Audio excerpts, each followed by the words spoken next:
Hello' বন্ধু বান্ধৱীসকল, মই আল্পনা বৰুৱা স্বাগতম জনালোঁ সকলোকে। আজি মই লৈ আহিছোঁ এই বাৰিষা ছিজনত ফুলেৰে বাগিচা শুৱনি কৰা ফুল এবিধৰ যতন আৰু প্ৰতিপালনৰ বিষয়ে। ফুলবিধ লগাবলৈ মই এইকেইটা পট লৈছোঁ।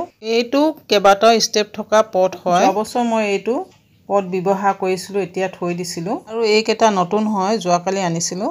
পটকেইটা কেনেকুৱা লাগিছে জনাবচোন দেই। এতিয়া আহোঁ মই এই পটকেইটাত কি ফুল লগাম। এয়া চাওক, মই এইবিধ ফুল লগাম। ইয়াত মোৰ কেইবাটাও প্ৰজাতি আছে। পৰ্চুলুকা, পৰ্তুলুকা, পৰ্চুলানা, এইবিলাক নাম ইয়াৰ। বহুতে ইয়াক নাইন ক্লক বুলি কয়।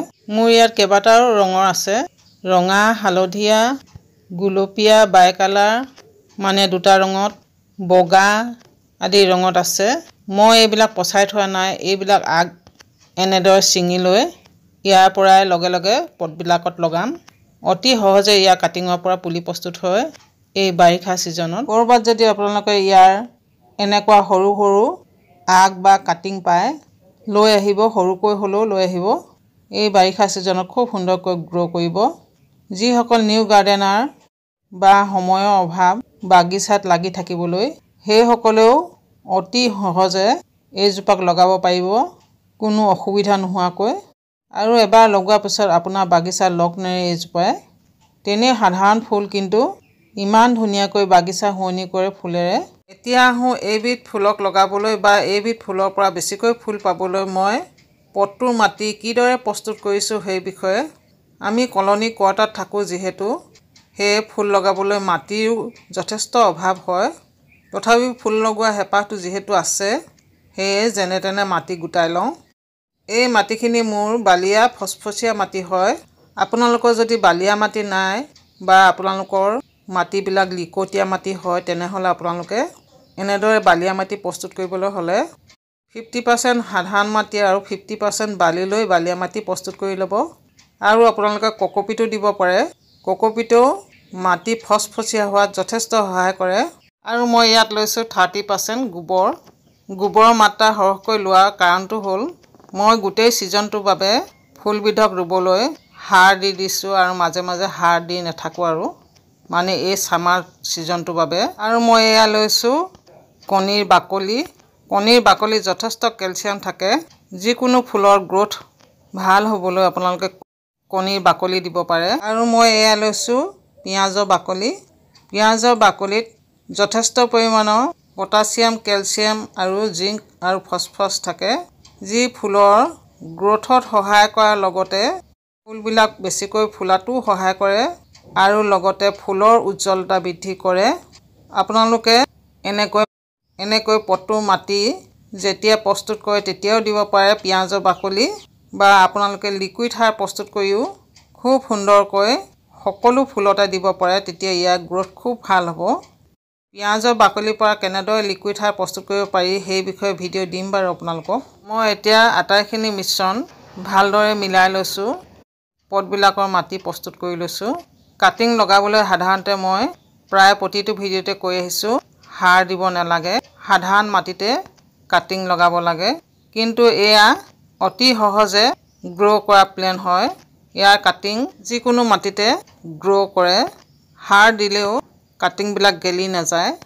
সেয়ে মই সকলোবিলাক মিশ্ৰণ লগাই এই পৰ্তুলুকাৰ বা পৰ্চুলানাৰ কাটিংবিলাক লগাম। বৰ্তমান মোৰ মাটি প্ৰস্তুত কৰা হৈ গ'ল। এতিয়া পটবিলাকত মাটি ভৰাই কাটিংবিলাক লগাম। এতিয়া মই কাটিংবিলাক লগাম। প্ৰথমে ছিঙি লওঁ এইবিলাক। পৰ্তুলুকা ছামাৰ গ্ৰ'য়িং প্লেন হোৱাৰ লগতে এই ছামাৰ ছিজনত ফুল ফুলা ফুলো হয়। আপোনালোকে এনেদৰে কাটিংবিলাক ছিঙি লৈ, মানে ফুলজোপাৰ আগবিলাক ছিঙি লৈ এনেদৰে ৰুব। তলৰ পাতবিলাক অলপকৈ ছিঙি দিব। তাৰপাছত মাটিত গুজি দিলেই হয়। আপোনালোকে জানেনে, এই পৰ্তুলুকাৰ পাতৰ পৰাও পুলি প্ৰস্তুত কৰি ল'ব পৰা যায়। অতি সহজে ইয়াৰ পাতৰ পৰা পুলি প্ৰস্তুত হয়। ডংকিছ তেলৰ দৰে ইয়াৰ পাতৰ পৰাও পুলি প্ৰস্তুত কৰি ল'ব পাৰি। হাইব্ৰিড পৰ্তুলুকাৰ সঁচ পাবলৈ অসুবিধা হয়। সেয়ে আপোনালোকে কোনোবাই খুজিলে যদি আগ নিদিয়ে, তেনেহ'লে তাৰ পাতো আনি লগাই ল'ব পাৰে। মই এতিয়া ইয়াৰ কাটিংবিলাক লগাইছোঁ। ইয়াৰ কাটিংবিলাক অতি সহজে গ্ৰ' কৰে, শিপা ওলায়। মাটিত পৰিলে ইয়াৰ বাৰিষা ছিজনত শিপা ওলায় ইয়াৰ কাটিংবিলাক। পটুলুকা হওক বা পৰ্চুলানা হওক বা 9 o'clock হওক, এইবিলাক আউটডোৰ প্লেণ্ট হয়। পোনে পোনে সূৰ্য পোহৰত থ'ব লাগে, তেতিয়াহে ইয়াৰ পৰা ফুল পাব পাৰি। ছাঁত থ'লে ইয়াৰ পাতহে হ'ব, ফুল নুফুলিব। দিনটো অন্ততঃ 3-4 ঘণ্টা পোনে পোনে সূৰ্য পোহৰত হ'লেও ইয়াৰ পৰা ফুল পাব পাৰি। এতিয়া মোৰ কাটিংবিলাক লগাই হৈ গ'ল। বৰ্তমান মই পানী দি আছোঁ। মই ইয়াত বেছিকৈ পানী নিদিওঁ, কিয়নো মোৰ মাটিবিলাক অলপ সেমেকি আছিল। পানী দিওঁতে আপোনালোকে যেতিয়াই পানী দিয়ে ভৰপূৰকৈ দিব, পটটো ড্ৰেনেজ হ'লেদি পানী ওলাই যোৱাকৈ। তেতিয়াহে শিপাবিলাকে তললৈকে বাঢ়ি আমি দিয়া সাৰবিলাক ভালদৰে গ্ৰহণ কৰিব আৰু ফুলজোপা গ্ৰোথ ভাল হোৱাৰ লগতে ফুলবিলাকো বেছিকৈ ফুলিব। পানী খুব বেছিকৈ দিয়াৰ প্ৰয়োজন নাই। পটটোৰ মাটি সেমেকাই থোৱাৰ প্ৰয়োজন নাই। পটটোৰ মাটি 2 ইঞ্চিমান শুকাই গ'লে পানী দিলেও হয়। এইজোপা জোপোহা কৰিবলৈ আপোনালোকে যিমান পাৰে ফুলৰ কলি নহালৈকে ইয়াৰ আগবিলাক পিঞ্চিং কৰিব। যিমানেই পিঞ্চিং কৰে মানে আগবিলাক ছিঙি দিয়ে, সিমানেই ইয়াৰ পোখা ওলাব আৰু যিমানেই আগ সিমানেই ফুল। সেয়ে যিমান পাৰে জোপোহা কৰিবলৈ চেষ্টা কৰিব কলি অহাৰ আগতে। বাৰিষা বতৰ শেষ হোৱাৰ সময়ত মানে ছামাৰ ছিজন শেষ হোৱাৰ সময়ত পিছৰ বছৰলৈ আপোনালোকে ইয়াৰ সঁচ থ'বলৈ হ'লে ইয়াৰ সৰু সৰু কাটিং লৈ নতুনকৈ পুলি প্ৰস্তুত কৰি ল'ব, তেতিয়াহে পিছৰ বছৰলৈ ইয়াৰ সঁচ থাকি যায়। নহ'লে ফুলজোপা মৰি যায়, কিয়নো যিকোনো ফুলৰ এটা এজ থাকে। সেইবাবে উইণ্টাৰ ছিজন অহাৰ আগে আগে আপোনালোকে ইয়াৰ সঁচটো পচাই ল'ব পিছৰটো ছিজনৰ বাবে।